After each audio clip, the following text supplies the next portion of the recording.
someone showed up at Skywalker Ranch with some good weed. Ask about Illuminati, since the charting upbeat ducks. Is it Disney mind control? Is this MK Ultra Deluxe? I call Disney, we go from real to real. I call Disney, Bohemian Grove and no more real. I call Disney, ask about Illuminati. I call Disney, teach a code to everybody. I call Disney, the wish upon a star. I call Disney, you know not to Jafar. Oh, I call Disney, the new brand Pinocchio. Yeah, yeah. I call Disney, it's a boss overload. I call these movies, enjoy the show. Hey, welcome to the Occult Disney podcast, where we look for the strange magic in every movie theatrically distributed by Disney, including Strange Magic. Today's movie. This is Matt here. I was thinking about singing the introduction, and I just couldn't think of a good jukebox song to do it. I was like, I can't just sing. It has to be like an actual song, and I didn't thread that needle fast enough. The Paranoid American's very happy I did not do that. So, as you just said, hi. Maybe a haiku would be okay. Scott saying haiku. You want to do a haiku? Too much. Those are probably hard to do on the spot too, right? There's so many rules. So we've got a bit of a double-edged sword here. Scott's back after Brave. We've had requests. Is Scott coming back? You're here. Unfortunately, it's for Strange Magic. Greetings, groovy citizens of the galaxy. Yep, here again. I think none of us knew about this movie's existence until it came up on a list to do it for this podcast. I didn't know it was a Disney movie. I didn't know it was a movie. I didn't even know that it was originally touted as Star Wars for girls, that George Lucas made this movie specifically for his daughters to make a Star Wars for girls. So honestly, I've got huge hopes for this movie going in. That's why it's so fascinating. It's such a big play from a major player, but it's just like his potence. I guess, this is after selling Disney, selling Star Wars to Disney, right? So it's like, in doing so, did he just lose any other potency he had to make something? Because a few years before this was Red Wings, another movie I haven't seen, where George Lucas was like, "Oh, I'm going to be just like a normal director again." Everyone was like, "No, you aren't." Let me just say really quick too that I didn't even know that this type of movie existed. It's not just a musical. It's what you would call a jukebox musical, which was a new term that I looked it up. And I just got to say, I don't think I can hate a type of movie more than a jukebox musical. Okay, I came in a little more steeled for this because when shortly after my wife and I were married, she was like, "You like the Beatles?" So she put on Across the Universe, the Beatles jukebox musical. And about 5 minutes in, I was like, "No, I can't do this." With Strange Magic, I did have to finish it for this podcast. And I woke up this morning like, "Oh my God, I have to watch the rest of Strange Magic." It's like, "Oh no, I don't. I finished it. Good for me." It just felt like a fever dream. It felt like a fever dream. Exactly. And with the title too, it's like Strange Magic. Surely something can't be that bad. I mean, it's quite a banal term. It's because magic by nature is strange. But surely, you can't go too wrong with a title like that. And conformity magic, this is a fascist musical. Magic. What? Which musicals are fine, but there's a time and a place, and I don't feel that this was neither. Well, and you've got the licensing for any song you want. You've got the budget for anything that you want. You've got a cast, anyone you want to be on the voice cast. Literally pull out all the stops. There is nothing that I don't think George Lucas wanted that he couldn't have had for this movie. So here we get to see if you put the best guy at his best and give him unlimited resources, here's what you get is Strange Magic. Here's my conspiracy theory for how this movie was made. Directed by Gary Lindstrom, sound designer. He made the lightsaber noise. So, he's been with Lucas for a while.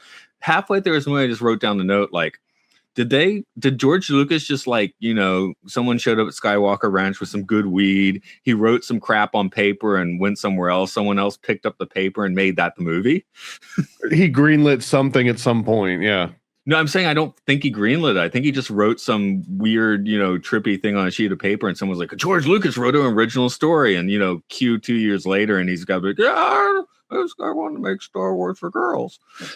Is there a lot of story in between the music though? It seems like there's like a 15-minute storyline strung together throughout. The rest of it is just music. That's one very little dialogue to catch up on, I think, during the whole thing, because I was waiting for some like interesting dialogue to sort of intersperse the music, just to get like some relief. But there is no relief in this movie at all. I think that's why I woke up this morning feeling like I had to finish it, because like the story is technically an adaptation of Shakespeare's A Midsummer's Night Dream. That said, that's one of those Shakespeare plays where I can't tell you what it's about, even though I think I've seen it performed live. I'm like, Twelfth Night and that, and then they're fine. They're charming. They're Shakespeare's light comedies. I'm like, what are they about? 12th Nights, people trying to bang each other. Midsummer's Night's Dream is magical creatures trying to bang each other. I think that's what happens in Strange Magic. I'd rather go for Macbeth, I think. Yeah. Oh, yeah, Macbeth. I can tell you what that's about easily, right? That's the thing. It's such a weird, nebulous plot that doesn't matter.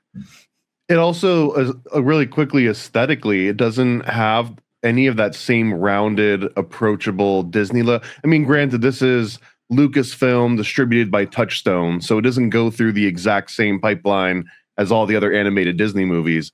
But it is a Disney movie and it is animated, so it's in the category. And if you were to put this next to like the Pixar movies, it has this like very unsettling, spiky, pale aspect to it. It just doesn't have all that same warmth that you're looking to expect out of Pixar now. Yeah, these are the cutscenes from a PlayStation 3 Final Fantasy game, basically, right? Or like a washed out Avatar. Washed out Avatar. Yeah, like that sort of Bug's Life kept coming to mind too. Yeah, because I think Avatar has a lot of soul to it, like especially from an indigenous point of view that comes through the dialogue and the characters, but I think in terms of authenticity, even bandying the word love around a lot. I just felt that as much as I tried to like it, I really honestly tried to like it as much as I could. I gave up on that. I'm sorry. Well, luckily we don't have to like it, and it's not even really a critic kind of show, right? We just have to figure out what kind of occult knowledge maybe we can extract from it, regardless of how horrible the movie itself is. And it does have a lot of the same themes that we've seen in recent movies.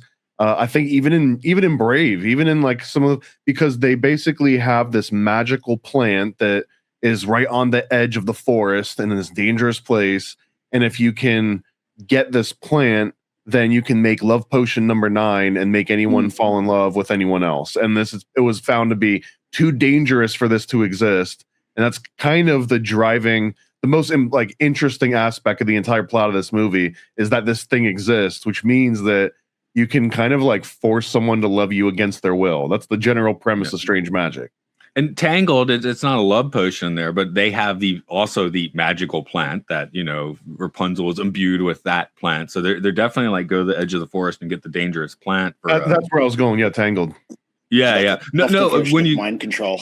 Yeah, because when you started talking about Brave, I was like, no, you mean Tangled. Like, oh, it's Brave too. So there we've got our rule of threes. And the thing is, no matter how raw this movie is, it is coming from, just the fact that at least the story is by George Lucas and he seemed to champion this movie. It's fascinating because George Lucas has had quite a bit of influence on the brains of millions of people, with Star Wars. So it's kind of like because he did Star Wars, it has that extra import, This movie doesn't exist without Star Wars to bolster his name being attached to this, right? No, there would have been so many red lights. This question is more for Thomas, though, but I think we've been going with Romeo and Juliet as the worst thing we've had to watch for this podcast. Do you want to put Strange Magic above or below Romeo and Juliet? Definitely. Both bad Shakespeare Both bad adaptations. Shakespeare. This one is even worse. Like this one, just like Scott was mentioning, as soon as one song's over, there's literal times when I'm watching it and I'm thinking, oh, thank God, like I get a little bit of rest, right? Like 30 seconds, a minute between songs, and literally it'll go from one song directly into the next song. There is no letdown on this. So I don't know. I feel like this one assaulted me. I feel like I have to recover from this one happening to me.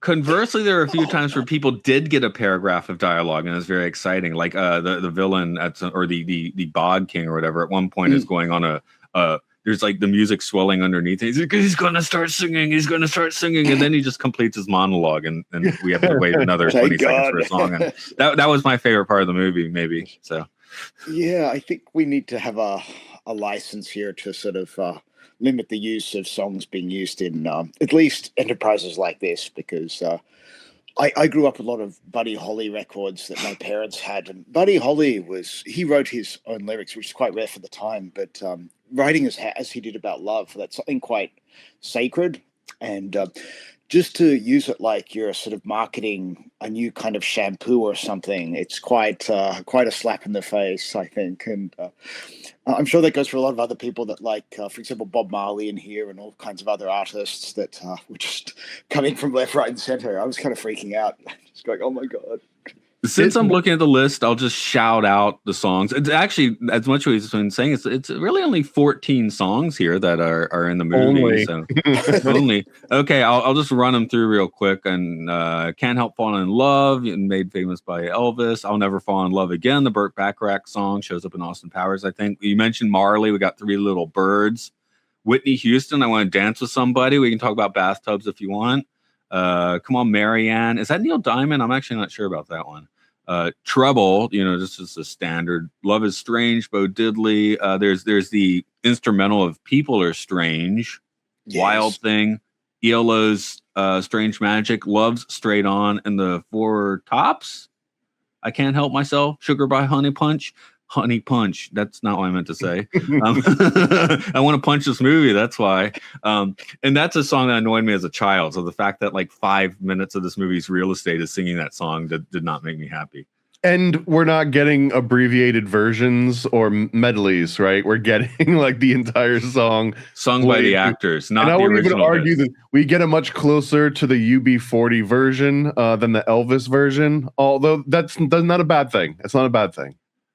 Yeah, but that's the thing. I told you I just had an instant retch response to Across the Universe. Like, yes, I do like all these Beatles songs, but just put the actual songs in. Like here, it's like, well, here's a song. Maybe even if I like it, now it's being sung by Alan Cumming, and I don't want that.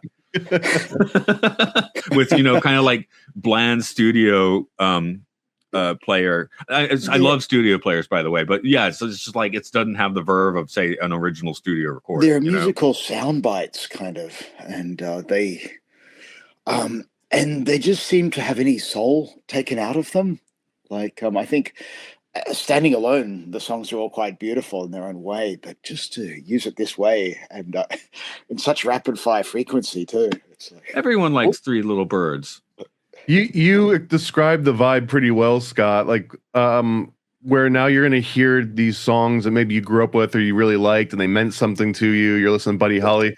But now the version that you hear, it's going to sell you like a Kia sports van or something. Or you guys maybe don't get the same benefit as American TV, but most movies and TV shows seem to be funded by pharmaceuticals. And that's like their favorite thing is to take some classic song that you grew up with and like twist a little bit so it's advertising some drug that like gives you thoughts of self-harm essentially. But it's weird because that's the little like, oh, I remember that song, wait a minute, something's different about this one, and it lacks that extra soul, and they usually like tweak a little bit of the lyric.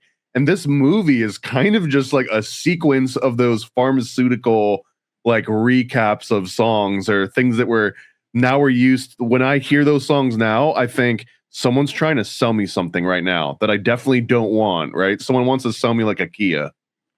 Okay, this just occurred to me that this is a way this movie did get into my subconscious, because last night I had a dream where I used to have like this Guild Bob Marley acoustic guitar like obviously not signature edition, he's dead. But I sold that, got a Gibson, right? But in my dream last night, I was playing the Bob Marley guitar. I remember now distinctly that I was playing it in my dream, which came with a little lyric sheet for Three Little Birds. That was like part of the case candy. So the movie affected my dream. I feel MK like Ultra's working.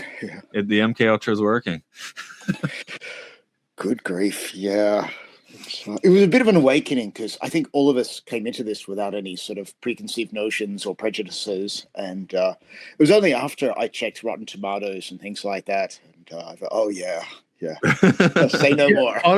I went into this one completely blind. I didn't know who made it. Like I think I got about, I don't know, the third song. As soon as the third song happened, and I looked down and I saw we were only 5 minutes in, third song in, I was like, that math doesn't even really work. What's this all about? And then I said, wait, what? This is supposed to be Star Wars for girls, maybe by George Lucas, like all. So I figure give this a chance, right? If this is what he can come up with, and even the title of it, Strange Magic, I figured if we're gonna get into occult Disney, what better title than something about strange magic and love potions and the battles of good and evil in the forest, right? It's got all of the elements that you'd expect, but it almost just feels like someone went out to the store and bought like the boxed cake, and they just gave you the box of cake, and it's just like, here you go. You're like, but you're supposed to still make it and put some love into it and like care and attention, and like nothing ever mixed all the ingredients together in this movie.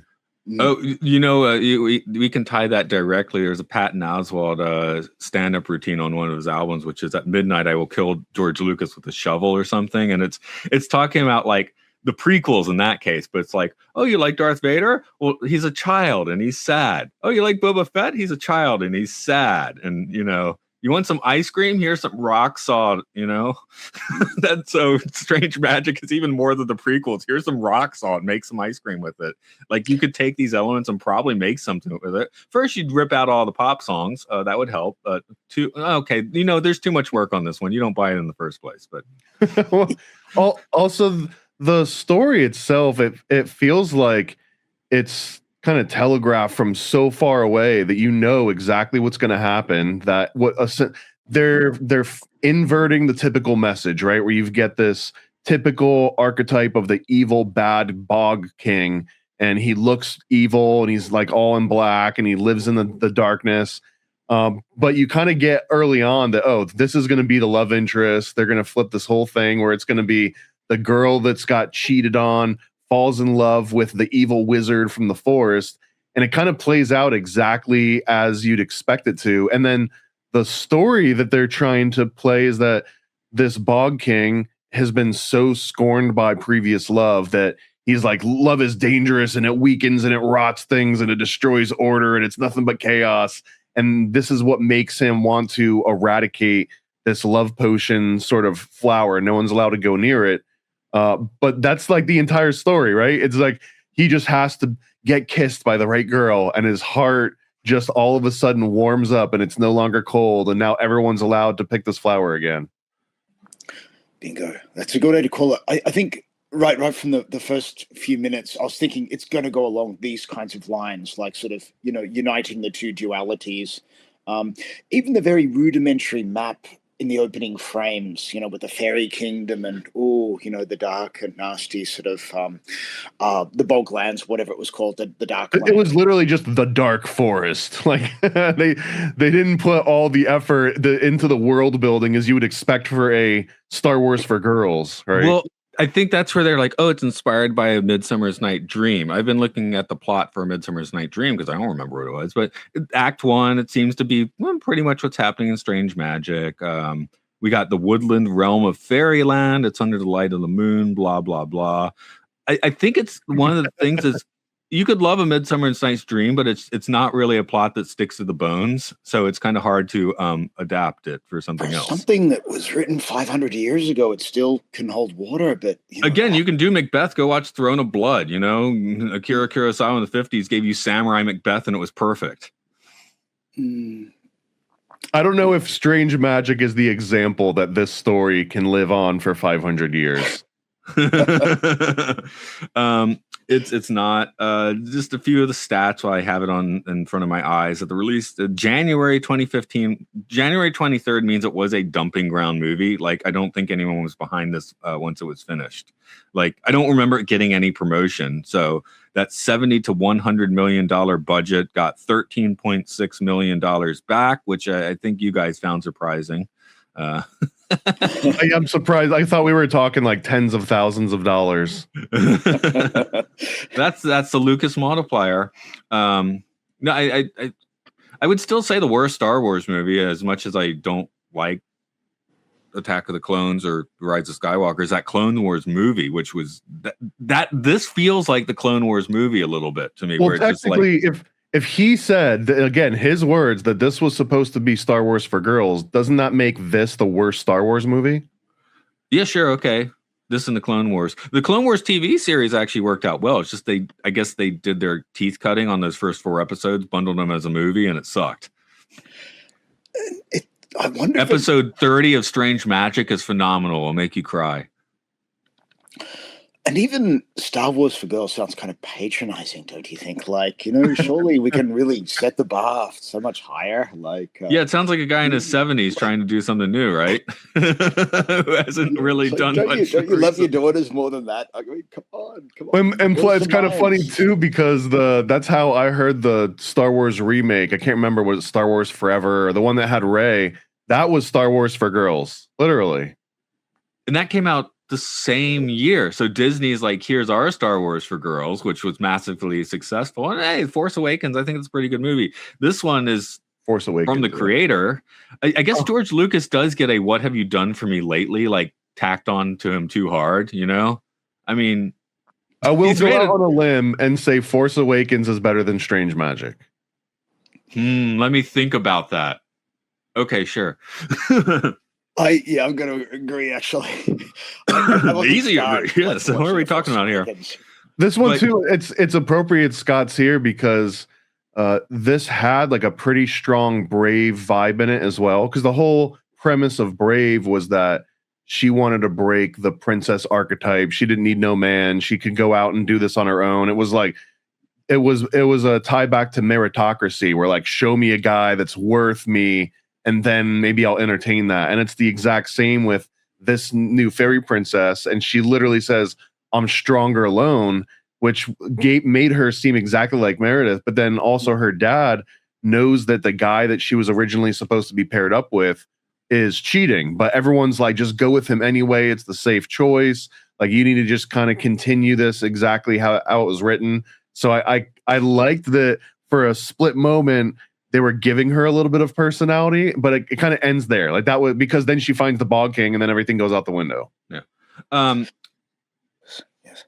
Two thoughts. One, I just want to throw up, I did note when I was going over voice cast, Alfred Molina, he came through well in this film. He was the, what was he? The Fairy King. And I just watched Spider-Man 2 again. So he was popping for me. So props to Alfred Molina for being groovy in here. Here's the other weird thought. It's supposed to be Star Wars for girls because Star Wars for boys, so it doesn't attract girls. It's in the Disney umbrella where Disney had been having the opposite problem for the past few decades. They did like Atlantis and not Road to El Dorado, the Emperor's New Groove, all those things. They were trying to get the boys in, and they couldn't do that. So eventually, how do they get boys watching Disney movies more? They buy Star Wars, which leaves George Lucas off to do his own thing. He's like, oh, no, I need to get girls' attention. So, it's just kind of weird that everything seems to be like moving in the opposite directions, like kind of cross-pollinating, or what's the opposite of cross-pollinating? That. Reverse synergy. There we go. Just as Disney starts to work it out, George Lucas decides he has to do the opposite.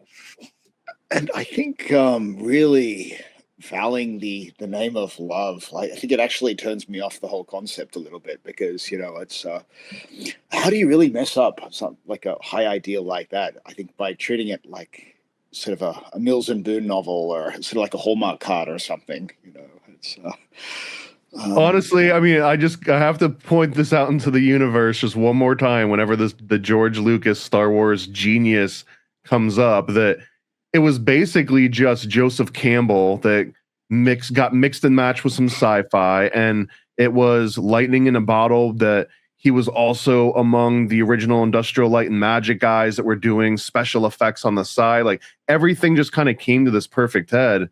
And sometimes maybe Strange Magic should just be an example of like, if you remove everyone except for George Lucas, like what is really left? Like what?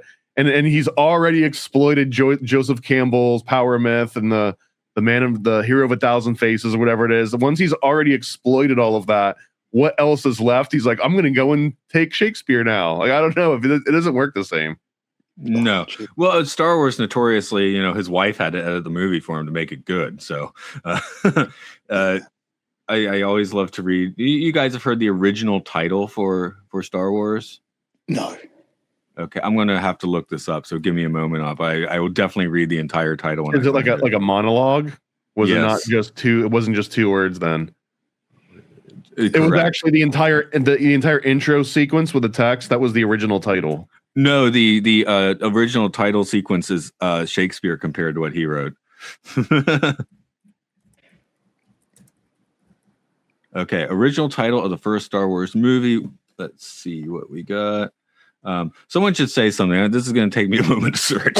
Yeah, actually, the name Star Wars, because I did meditate on that a little bit. And, you know, it's so groovy. You know, you've got this like a war between whole stars and planets. I mean, that's fantastic. And then Strange Magic. So as I said before, you know, by nature, magic is strange. But I just feel there's just so little to actually say. There's very little bit of a psychic or inspirational input in there. It's, also, out of Strange Magic, out of the entire like fairy woods that this takes place in, you only really meet like a small handful of characters. So when you do like Star Wars, right, there's like multiple planets and multiple regions and cultures within each planet, and it has this huge world building effect. Here it's like a microcosm, but you don't really see like the world fleshed out. For example, Fern Gully kind of is that same like we're living in the middle of the forest with fairies kind of feel, but they really emphasize all these secondary characters and these existential threats. Like there's an actual world being built there. And in Strange Magic, again, it's just a Shakespeare story lifted and put into this particular realm with like 3D animation on it. So it would have been interesting to hear, as much as I'm tired of hearing it in the modern Disney movies, like there's bulldozers coming or the corporation is mowing down the magic fairy forest. So in addition to this existential threat, now also I need to go and find love. Like that, those things kind of enhance a little bit. And it's crazy that it's lacking here. It almost feels like this was a movie made to be watched on an airplane, or like a movie made to just like put a kid to sleep at like noon or something, and not a full-blown theatrical release from George Lucas. Okay, here's I got the title. This is from the March 15th, 1976 revised 4th draft of Star Wars, which has the title, The Adventures of Luke Starkiller, as taken from the Journal of the Wills. Right, and they changed the name Starkiller because of the Manson murders, and after Charles Manson killed a bunch of stars, that they wanted to distance themselves from anyone putting the two things together. That was a studio note. This is 1976, so Lucas was not thinking about that. Someone must have said that to him, you know? Yeah, this is after the book's out and stuff for Helter Skelter, I guess. But it is kind of they bring it back in that Force Awakens. It's Starkiller Bay, so you know, give it 50 years and you can put the name back on, 40 years, whatever it was. You mentioned before, like the hero's journey. That was probably the only really interesting thing. Really, maybe it's a bit of an exaggeration, but the journey of Sonny, I think, into the underworld or the dark forest was kind of a little bit of a interesting interlude, and his sort of his delve into the unknown was kind of a little bit refreshing. That was kind of a break until the music kicked in again. I thought they could have gone somewhere. Well, he's humming 3 Little Birds to himself as he's doing it too, so you don't completely get away from the music. It almost got deep for a split second. You saw a glimpse of it when he goes into the underworld, but it doesn't. I wonder if the premise was this needs to be for girls, that you just couldn't have anything scary, and that even the one thing that's supposed to be the scary thing ends up being the love interest. It just seems a little bit like beating you over the head with it. Like you can't handle something with a little bit more depth because you're just a dumb girl. Or maybe he just thought his own daughters were dumb. I would say that this movie had his goal for this movie had already been achieved decades earlier. I wrote several times in my notes, I was like, feels a little bit like Labyrinth. Didn't Labyrinth do this better? Labyrinth is just a little bit scary. And it's a movie that has a few problems too. But I was like, that succeeds at what Strange Magic is doing, like far more superior. And you get David Bowie dancing with Muppets, that's great too. There was some fantastically gothic elements to Labyrinth. There was some really great dark magic there to really add to the gumbo.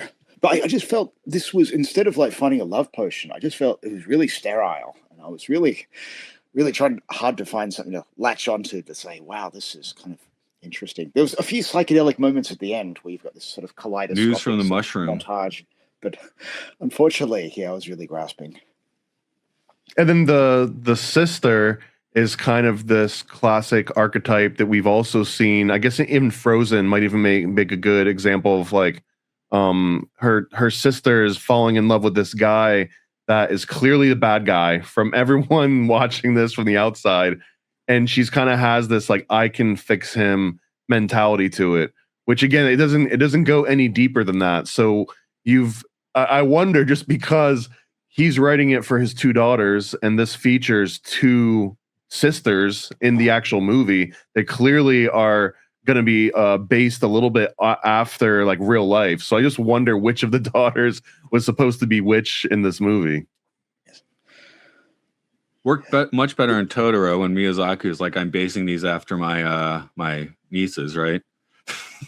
Yeah, because I feel like, to use that term, Star Wars for girls, like, it's so sort of patronizing and to sort of not really set any standards, because they're so, I know there's a bit of a character development, a bit, but in terms of being clingy, needing a guy to sort of give them validation, but I don't really feel there's anything to say to women or or girls. I just feel it's patronizing from the start and right through. I mean, here's a couple other missing ingredients, because the main thing that we see in the movies that are effective from Disney is that Disney proxy. Like, it starts out and you're like, oh, they're just using this to manipulate. I don't know, man. I think it's an actual formula that has to exist at this point. Otherwise it feels empty, because you don't really have a kid that gets kidnapped or lost in this movie the same way. Like, she goes out on her own agency, and because she has that brave Meredith sort of dynamic, then she never lost agency, so therefore it misses that Disney proxy. Nothing has to come out and save her, but that element itself is what makes almost every other animated Disney movie compelling in some regards. So to leave that part out, and for this to take place in this like world of magic, but you don't actually get any sort of magic aside from their flying and their fairies. Like, just them existing is the magic part of this entire movie, and you don't really. And they can just go and like boil these flowers, and that makes it a love potion. But I actually wanted to see some sort of ritualistic magic or like esoteric principles sprinkled throughout this. There's not enough time for it amongst all of the music. There was a part, I think it's when Sunny's in the dark forest and meets like the cute creature stuff or whatever. And I did feel like there was one moment where someone had been like trying to shoehorn that proxy in a little bit, because Sonny has to meet the cute creature in the dark forest in order to complete his mission, right? That was where I was trying to like look for the proxy in this movie. No, so somebody needs to get kidnapped or murdered at this point. Yeah. I guess with esotericism and I just feel like maybe at the start, like a little bit of the Tarot's The Fool, where they begin that journey of stepping off the cliff. You have that naivety at the start. Oh, love, love, love. Flying around through the forest, everything's my friend. And then she stumbles into the dark forest, which is the beginning of her journey. But it didn't really continue. No, we stay on the Fool card for the entire movie. Stays on the Fool card. It never progresses through the rest of the tarot. Oh, it's Arrested Development. I'll read my notes from when they start singing Sugar Pie Honey Bunch for like 5 minutes, which is Oh, first that was painful. are the Four Seasons actually evil? I want everyone to stop singing. If someone offered me some crack to smoke at this moment, I'd do it. Those were my notes from that part of the movie. Yeah, and I felt some of the songs like, the I Can't Help Falling in Love with You. Ordinarily standalone, they're fine, but it reminded me of some of, maybe it's a trope, but at the time, maybe in the 90s, you'd have from Britain, the rom-coms and love comedies where they would have a song themed, strung throughout the movie, like, Three Weddings and a Funeral or something. But it was never as bad as this, and there were some really good moments in those films too, generally. Yeah. So, Lucas, he had done American Graffiti, where, of course, they licensed a bunch of songs. That's not a jukebox musical. They're just playing in the movie, right? Lucas, it's like Lucas chose all of the music for this, but at the same time, the quote is, I had a lot of Beatles songs in there originally, but we couldn't afford them. He's like, well, I can't get the song I want, so Four Seasons, I guess. And that's what he blames the failure of this movie on, I bet, is that they weren't able to secure those Beatles songs. As a guy that owns copies of multiple Beatles guitars, would that make this movie better for me? Not if it was being sung by Alan Cumming and Alfred Molina, though. It's a whole helter skelter, I think. Yeah. Okay, now let's imagine it's called The Original Star Killer, but they're all literal Beatles, and it takes place with all Beatles music. Huh? Really? Are they the original recordings? No, it still has to be done by Alan Cummings or whoever they have. No, on the screw that. Ranch, yeah. I already mentioned Across the Universe. There's the Sgt. Pepper movie with the Bee Gees. If you want to have like a nightmarish fever dream, watch either of those.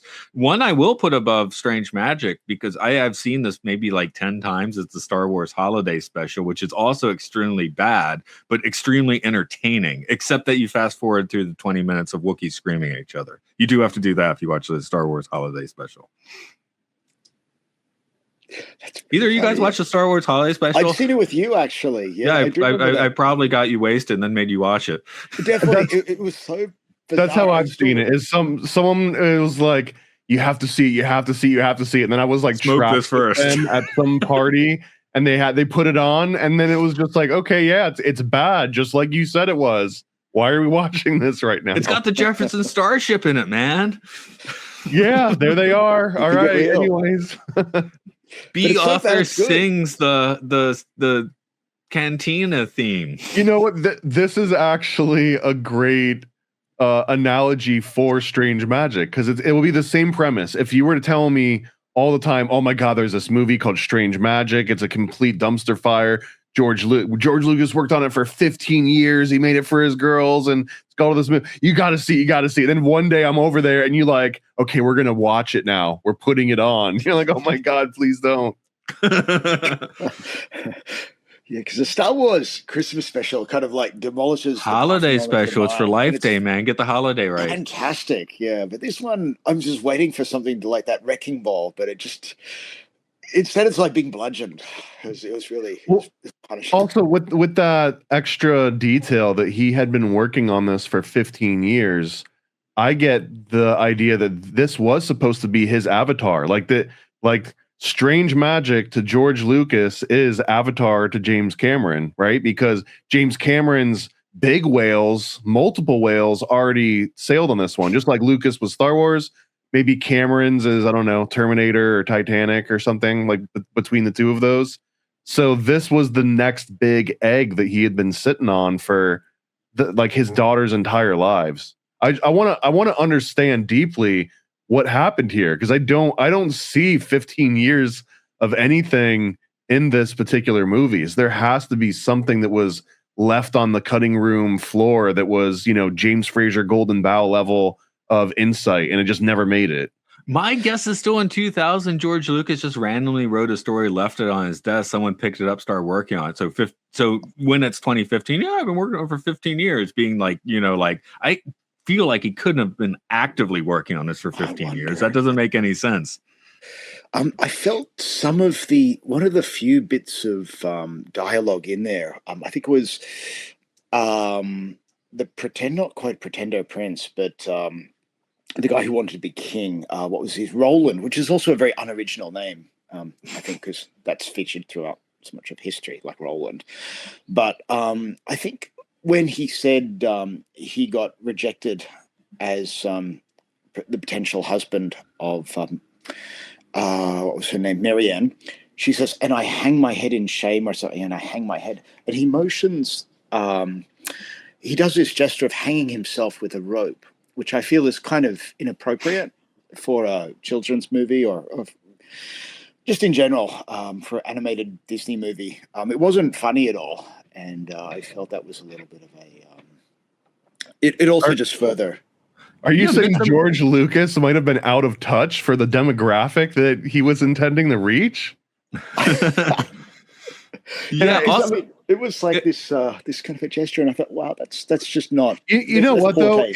80s and 90s, and I have to assume 70s, but I didn't see as much content then. But 80s and 90s, the threat of killing yourself was pretty prominent in children's TV movies and cartoons. Like everyone would essentially, like, there was Bugs Bunny's ones where it's like he didn't, get the carrot that he wanted, so now he's going to pretend like he's going to hang himself or whatever. It was kind of a common trope up until maybe early 2000s. Gotcha. And then someone, I guess, passed the note around that was like, hey, let's stop joking about this. Yes, because it was it was definitely a scene in there that really sort of struck me, and I thought because you're being bombarded with love at all angles before, and hit with it in terms of songs, and then you have this little bit of a quick montage, which I felt was really well. Anytime you actually hear dialogue in this movie, it has so much more precedence just because compared to the music. Like, oh, they stopped playing the music to say something. Let's listen and see what they have to say. So, for example, there's not a lot of it. Here's some of the top quotes of this entire movie, and I think it summarizes the depth pretty well. This is Dawn talking to the Bog King. I love you, but I'm evil. That was the big moment, the big reveal where you're like, oh my God, they're inverting everything. The yin is now the yang. That was it. I love you, but I'm evil. So that was a pretty huge moment, as you can probably hear from that. Here's another one. I wanted a wedding. Now I'm getting a funeral. That was a pretty deep one. Deep. Well, keep in mind the notorious direction that George Lucas would give everybody on the original Star Wars films when they wanted any kind of direction. He's going faster and more intense. And then the number 6 quote in this entire movie is listed as sugar pie honey bunch. They say it a lot. That's when I wrote those insane notes. And then my last note for the movie, of course, is the one where I fell asleep on the keyboard. And I am doing the math of runtime. Oh, credits got FRIKCENTPPY.RI.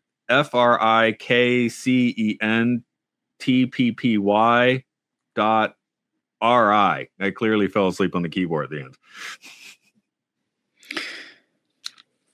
Yeah, I noticed also, I wrote down one quote. I think it was maybe Dawn or Marianne was saying that, what if he doesn't love me, or what if he doesn't like me? Just this recurring insecurity that women are supposed to have, and depending on a male to validate them or another. To be fair, that is definitely in A Midsummer's Night Dream, But that's, I mean, with better written dialogue. That for like that kind of genre, but as sending a message to like what is it, like the Star Wars for ladies or something like that for girls. Well, if it took him 15 years, also the daughters he's writing it for are not girls anymore by the time this movie comes out, And where's the mother? Like, where's the queen in this too? That's the sort of elephant in the room. It's another sort of Disney sort of feature. They left money on the table, man. If you're gonna have a missing or a dead mom, you better milk that thing for the story, right? You don't just leave that out. There's a reason. Yeah, that's why I was looking for my Disney proxy with Sunny in the Underworld. The note I actually wrote was that, we're finally making a Disney process, but without context or meaning.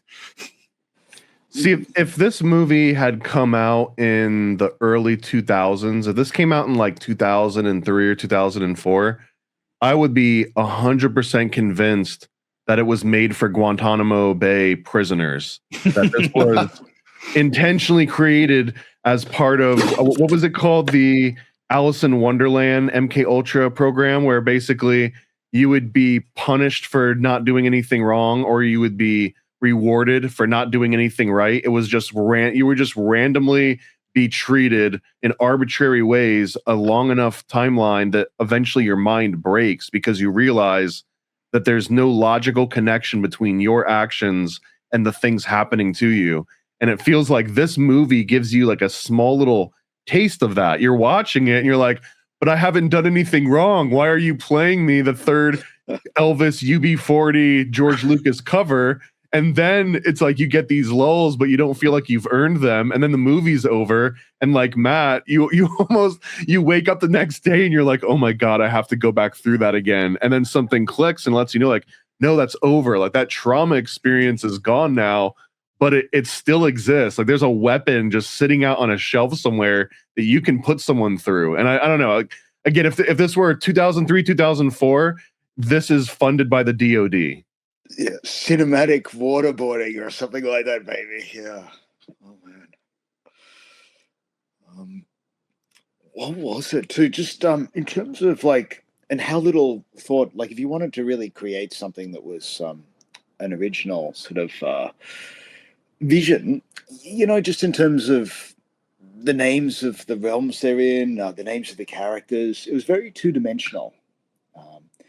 Like names like Sunny, Roland, Dawn, everything had like a very strong sun worship sort of nature magic thing to it. Yeah. Yes. Yeah. So just checking my notes here. And I guess part of the crime there is that it's this kind of content is so rife for actual discussion about magic, and the fact that they leave all of that on the side, especially coming from someone that was at least close enough to the hero's journey that he would have known about the whole story arcs and having to go through the different trials and tribulations. And for that to not be present, it's like the intentional aspect of it doesn't seem as much sloppy as though, like, I almost feel like I'm missing something. Like the movie made me feel dumb. Like, what am I not getting here that I'm still searching for it? It's like almost upsetting, right? It feels like I've got this unresolved murder on my mind here. Like I need to like solve a cold case. I guess there's this luscious filmscape and soundscape, but yeah, there's definitely something missing, and we kind of blame ourselves. It's like, yeah, so as a viewer, what part of the plot am I not getting here? I generally like the story plots of these love potions just because it always introduces this inherent moral aspect of it. Like, is it moral to drug somebody essentially, right? This is like the Cosby approach. Is it moral to make that person fall in love with me? So ultimately the Bog King is looking for an antidote to this love potion so that if anyone does get drugged, that they have a way to like back out of it and regain their agency, which is sort of a note, like in that premise, the Bog King's cause is a noble cause, but it almost is also presented that this love potion could be a good thing. Like, how could love be bad? How could it be bad to spread love around and be able to create love by just, fermenting down these petals out of this flower? But in every movie I've seen this play, I actually haven't seen great ones where they play it all the way out to where you actually see the final ramifications of this. But there was a movie called Love Potion Number 9. It's also like a pretty bad B movie from like the early 90s, I think. I do know the song, yes. And it's, well, yeah, I guess it's the whole premise is on the song, but is that they actually invent a love potion in a scientific laboratory, and they're trying to figure out what they can do with it. But it has that same kind of moralistic aspect to it. Right, strange magic of my internet. I'm back. Welcome back. Hey. Yeah, the idea of free will, like being able to love on our own volition, that's a really good point, though.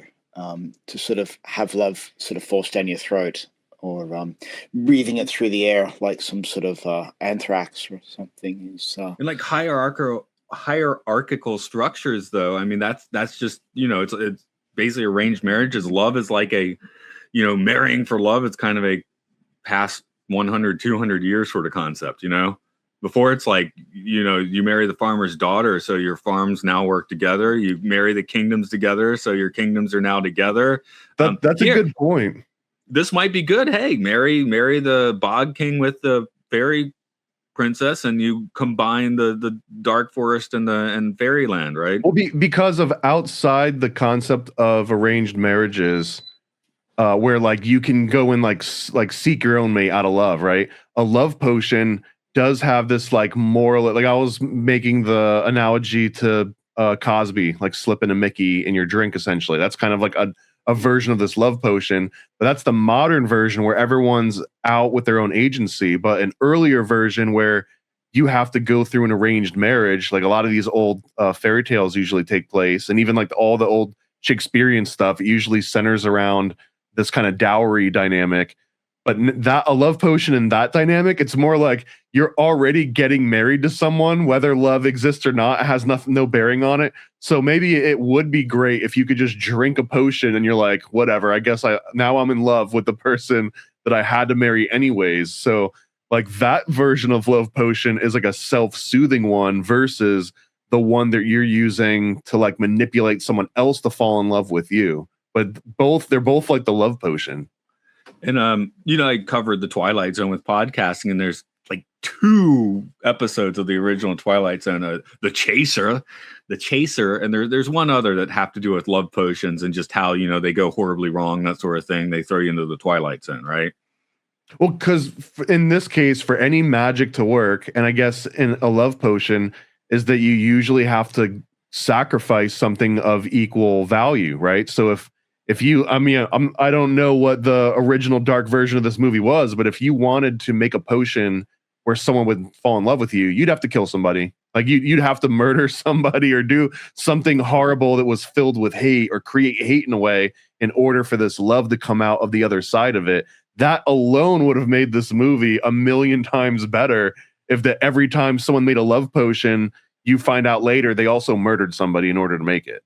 Well, getting back to the Twilight Zone, right before I was on with you guys, I was doing one of my chats with folks, and we were talking about 2019 episode, The Comedian, where an unfunny comedian is given the power, like if he talks smack about someone on stage, even if it's not funny, everyone will laugh hysterically, and when it sets over, that person will have been erased from existence. So he's, going through his high school yearbook and finding people that like annoyed him and just telling jokes about them, and everyone laughs hysterically, and that person's gone from existence, I love that. I think that's a great analogy for this, because in that case, the love potion is for the audience to love him, and the trade-off is that he has to get rid of people from his own life that are no longer there. And once he runs out of people randomly in his yearbooks, then he has to start talking about his like personal friends and his girlfriend and his family. And then they start, and it becomes like, what are you willing to sacrifice to keep searching for this like external validation from the audience? And you have to keep working. In that episode, it's made clear that he can't make jokes about the president. So, and in the chat, someone was like, oh, what if he like went and like tried to make friends with a comedian he hated just so he could later tell a joke and make them disappear, Can we make the movie Strange Magic disappear? That'd be cool. Disney and fairies concurrently to this, they do have, that's another thing, it's redundant because there's a Tinkerbell series of movies going direct to video as this comes out. I know because my daughter is the age where we were watching, Tinkerbell and the Pirate Fairy. So Disney's already doing this. I feel like I'm already sold on the Tinkerbell straight to DVD movies more than Strange Magic. Already. Oh no, they're watchable. I've seen them too many times because of the age my daughter was. I mean, they're not mainline theatrical Disney films, but they don't suck. Scott, you just went to Disney Sea. Did you find your way to Fairy Tinkerbell's Busy Buggies? Which, if it's no, you didn't really miss that much. But amongst all the people, I didn't catch a glimpse. Yeah. Okay, that's kind of weird because you're riding through a fairyland like in this movie. The weird thing is, I think that's where they had to cut the budget, making this giant expansion to the theme park. So you don't actually see fairies on the ride. It's just a bunch of big flowers and thimbles and things. And at the very end, there's a very large, cute animatronic mouse called Cheese. Interesting. So that's what Disney proper is doing with their fairies these days, I guess. This kind of half-finished ride. Tinkerbell as a fairy is infinitely more complex than any of the fairies in this movie, because even the first time you meet Tinkerbell, she's trying to murder Wendy, right? Like that's not even a joke, or she's trying to get Wendy murdered by the mermaids. Like everything in Neverland is basically trying to kill these kids constantly. Again, this and the Disney proxy, the kids got whisked away to another world where they're away from any parental figures. All these different aspects that make these classic movies actually feel magic and actually feel like things are going on. Like maybe we need all of these elements. Like you can't make a good kids movie without them. Wow, there are a lot. There are 6 of these movies, by the way. Tinkerbell was made in 2008. Tinkerbell and the Lost Treasure. Tinkerbell and the Great Fairy Rescue. Secret of the Wings, The Pirate Fairy, Tinkerbell and the Legend of the Never Beast. The last one comes out the same year as this. So Strange Magic is also just treading ground that Disney has been stomping on for the past 7 years. Because I think you both made good points, because I think anything that was truly magical has been sort of neutered. Like, the elements that really make something magical, but also dangerous. It's a gateway into the esoteric or secret knowledge, which... can help or hinder. Strange magic sounds dangerous. That sounds like you might accidentally turn yourself into like a frog or something, at the least. Yes. I mean, again, I assume it's Crowley that's doing the strange magic, right? Well, no, now we're talking butt magic, so that's really what strange magic is. That could have made this movie better. I predict maybe we have to go on an occult Disney tangent and watch all of the Tinkerbell movies. I was saying there, hey, listeners, if you think we need to get start tinkering, that they are tinkers. They're explained to be tinkers in this. There's someone out there that's like, what would make this year if 2 men in their 40s review all of the Tinkerbell movies. I remember enjoying Tinkerbell and the Pirate Fairy. That said, here's the thing, it's like dinner time. So I'm sitting there having a drink, watching, Dora the Explorer and Tinkerbell and the Pirate Fairy. As we all do. That's how we roll here in Japan. That's on the side. Yeah. I have a note here near the end that says they should have had demon sex. That would have made the movie better too. It's implied. Yeah. I do think with such movies, though, we do need to have like a license to really sort of play around with themes of elves, trolls, goblins, and so on. I mean, it's so overdone. I mean, we need to cover some new territory. So I do love folklore, but I just felt being used this way, it takes a lot of the real cachet out of it, and maybe that's by design. That's a whole nother. I feel like there's another interesting dynamic here it only applies because of the size of George Lucas, like Too Big to Fail. If you were to come out with this movie and you're any other huge name and you're like, this is 15 years in the making, here's this thing, it would kind of end you. Like you're not coming out with anything after this. But this one, most people don't even know it exists. And it almost seems like it's not even a blip on the radar of people whenever George Lucas comes up. I mean, I've never once heard in my entire, and I know as anecdotal as this is, but I don't think I've ever heard anyone criticize George Lucas over Strange Magic. They probably didn't even realize Strange Magic existed. And it's wild that something this big by someone this big with a cast this big and a budget this big is just completely unheard of. And maybe for the best. I wonder if George Lucas sometimes is like, man, I'm just really glad that people don't even know that movie exists versus holding it against me somehow. But is this like Too Big to Fail territory? Yeah.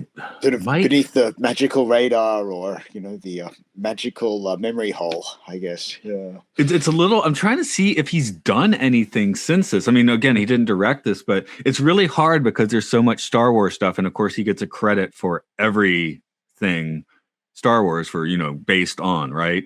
It looks like maybe he made a couple shorts since this. But so this is the largest non-Star Wars project he's been associated with ever since? Red Wings was a few years earlier. That's a notable one. So it's really hard to tell things he was actually involved with or things that he just, has his name stuck on because it's Star Wars. Let's check his directing credits. Okay. The other main quote from this movie, the top quote, "If you don't keep your mouth shut, I'm gonna rip your wings off, my little fairy princess." So that was the darkest moment in the entire movie, was that one particular threat, and maybe like the suicide joke. Okay, there's two. No, the only thing he's done since Strange Magic is an executive producer credit on Indiana Jones and the Dial of Destiny, it seems. So this is basically the last thing where he put skin in the game, I think. I don't know how involved he was with Dial of Destiny, but I have a feeling probably not that much. Yeah, kind of a revelation in what was not being said, maybe. Yeah. So this might be the end of his road. He did this, and well, that didn't work. I guess I'm retired. That seems to be the vibe. Which, sure, why not? He's like 80 now. He can do that. Enjoy yourself. Enjoy your retirement. I guess there's not a lot of time left on the clock to come back in on the fourth quarter and really come through with a clutch one to save you from Strange Magic. So that Strange Magic is the exclamation point at the end of George Lucas's career. Right. Indiana Jones, Star Wars, and the exclamation point is Strange Magic. But you have to sing it. You got a Strange Magic. Exclamation point at the end of a career. There, that's what you have to stick at the beginning of this episode. But it's so great. Yeah, it is like the thing comes up. How many directors made a great last movie? Because there's a whole lot of directors where you look at the last few things they made and it's just like awful. So yeah, well, Kubrick just didn't make movies so much, so one of his last movie was one of his better ones, but that's out of what, 10 movies total. But yeah,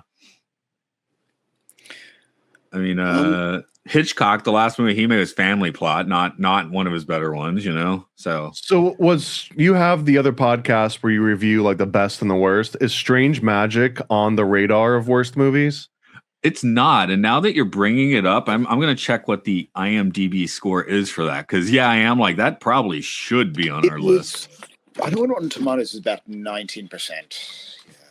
Yeah. That's Rotten Tomatoes, yeah. But we were basing ours on IMDb. The audience score for Rotten Tomatoes is somehow at 54%. So I wonder, there's clearly an entire group of people that like musicals, and I guess if you really like musicals, maybe you like jukebox musicals, and I can't think of a lot of other movies that fit in that category. So I guess if you like jukebox musicals, you'll probably like this one because there's not others like it. So that's the only way I can justify this having any ratings at all from an audience score. This has a 5.8 rating on Internet Movie Database, which is, that's somewhat surprising. So I'm going to take a trick from that podcast, and I am going to look up 10-star reviews. Well, here is one from the Rotten Tomatoes. This is from the Village Voice. The best Lucasfilm in 25 years. Funny, idiosyncratic, hippy-dippy, packed with creatures and visions worth beholding. These are really bland reviews I'm reading. I feel like maybe like this is like marketing just stepped in and wrote some things to make it sound good. Yeah. Why do people hate this movie? I'll tell you, it's because it relies on an intelligent storyline instead of mindless action and special effects. In other words, if you're too stupid to understand more than single-syllable words, you won't get this movie. Granted, it starts off fairly boring, but if you keep watching, things start getting good around 15 minutes in, and from 46 minutes on, you'll be laughing nearly nonstop. As an aside, it never gets old watching a bad guy who thinks they're prepared for everything wind up getting taken by surprise by the one thing they didn't expect or plan on. Ha ha ha ha. That review said absolutely nothing whatsoever. And then it And I insulted anyone imagine who doesn't like it. the subtext of that review is at the end. It was like, and now I have to go to take my antipsychotics. Signed George Lucas. Yeah. So that's why I take that tack sometimes, because like I can't figure out anything particularly good about this movie. So let's see someone who tried to. But these are actually like annoyingly bland reviews for Strange Magic. Sometimes you find real psychotic sounding ones that are entertaining, and they weren't. They were just, and none of them talked about the specifics. They didn't include character names or anything. So it is like, did Lucasfilm just send a bunch of interns to go write a bunch of good reviews for this or something? Yeah, because the superficiality of the characters and the story was something to really. I think most people just watch this and just feel sort of caught out on the inside. It's like there's not really a lot to sort of. Having a dream about playing the Marley guitar they sold 2 years ago. Yeah, I woke up this morning thinking of the Gang of Four song "Love Is Anthrax." And I think that sort of focuses on, and it's not a song against love, but it's about how love is like kind of so sacred. You don't mention it lightly. It's like mentioning Yahweh's name or God's name in a holy place or something. It's just, but you have artists banding about this love word, and it's right. Well, also Gang of Four, if people don't know, post-punk band from around 1979-80. The whole thing is they did not do love songs. They wrote about like economics and stuff. So it's like, here's our love song. It's called Anthrax. But so really, it was because love is so profound that they couldn't utter it. That was they say love is like a case of anthrax. Okay, and which is both correct, and probably having just watched Strange Magic. I think. Well, maybe that's underlying in Strange Magic is they were letting you know that a deep storyline, like full of complex characters and resolutions, is such a profound thing that you can't actually include it in your movie. You have to leave it aside because to tackle it head on is impossible for George Lucas. And replace that with a random assortment of pop songs. It stinks. Action figures. Yeah, and I guess the silver lining here is that the mind control for the kids doesn't take effect. I don't think that you're moving Strange Magic, Happy Meal toys and thermoses and like all the ancillary goods. So just imagine that this movie being so mediocre means that there's not landfills full of plastic that there could have been. Are there? Because they're like, the whole thing with Star Wars is they couldn't make the toys. So I bet somebody was like, let me get ahead of the ball and make a bunch of crap for this. I'm doing a little search here for merch. I mean, yeah, was there a video game? Usually there's the Happy Meal toy, there's the video game market, and then you've got like the clothing at like Walmart or whatever. Strange Magic merch, some t-shirts. Okay, I'm not. Wait, it looked like a few dolls were made. This page dedicated to bringing you the best dolls and toys from Lucasfilm's musical animation, Strange Magic. It's on DVD. It's got a soundtrack. Barbie Fairytopia. There was a Barbie-themed Strange Magic doll. That's all I can find, actually. There's a whole website, and it's just got a Barbie Strange Magic doll. Yeah, see, so you're probably have a less of a chance of Strange Magic microplastics finding their way into your testicles. So there's the silver lining. Tinkerbell's in your testicles, though. Yeah. So. Nobody take that out of context, please, and use it somewhere else. Anything else you guys have, notes-wise or something? I think I've probably said as much as that needs to be said from my end. I'm glad, I was invited to be here with yourselves to really participate in, because like I said, I came in with no preconceived notions, and I hope everyone that does choose to see this movie just go in with a clean slate, but probably don't choose to see it. A bit of a reckoning, I think, in terms of it's a fantastically interesting footnote for a major pop culture career. So yeah, I don't think we usually go out on a limb on any of these episodes and suggest that you do or don't watch the movie, because again, it's not like a review thing. I'll go ahead and break that trend, though. I'll say don't watch this. There is like no redeeming quality whatsoever unless you just want to see how quickly rich people can burn their money for seemingly no issue. Yeah, I mean, if you want fairies, put on the Tinkerbell movies. They're not great, but they're watchable.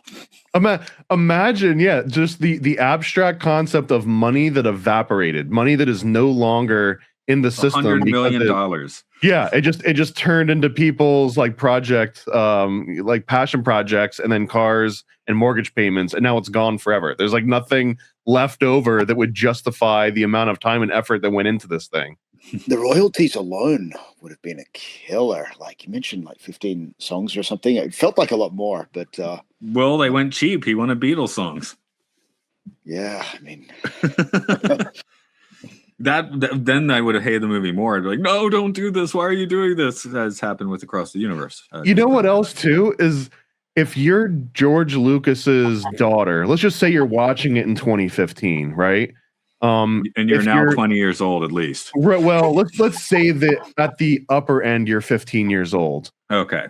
Are you gonna hear Sugar Pie Honey Bunch and even put that together? Wouldn't the songs you're playing should have been popular in the early 2000s, right? But somehow we get like boomer oldies being marketed to a movie of like 15-year-old girls in the 2015.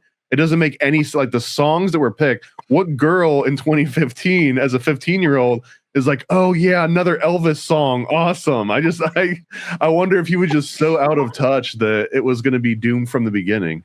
Well, it's like if you're in a theme park. I mean, they're not going to play any music any newer than 8 years old. The newest stuff's going to be 8 years old, and most of it's going to be like way older than that, you know? So I think it's kind of that mentality coming through in this movie. Yeah, I mean, even the Buddy Holly, or I guess coming from Bo Diddley, his cover there. My buddy from Texas doesn't know who Buddy Holly was. I mean, we're different generations, so that's. I know at one point George Lucas had to have turned to one of his daughters like, what do you mean you don't know this song? Bo Diddley. It's like, Dad, we have no idea who you're talking about. What do you mean you don't know about the Queen of Soul? One for Steely Dan lyrics to sound like a proper man in his 40s. Anyway, I guess we'll wrap up the Strange Magic. I'm also getting to a thing where usually we keep on going and we're like, okay, it's time to stop here. It's like, I think I want to stop talking about Strange Magic now. Well, word for word, if you compare the spoken dialogue in Strange Magic to the spoken dialogue in our discussion of Strange Magic, I think we're like 5 or 6 to 1 word for word, right? We've used way more syllables. Yeah. That was that review I read. It's like, if you don't understand words that are more than one syllable, the words in Strange Magic were all monosyllabic. Yeah, I think the last 20 minutes of what was it? Space Odyssey 2001 probably has more lyrics, so we're more more being said.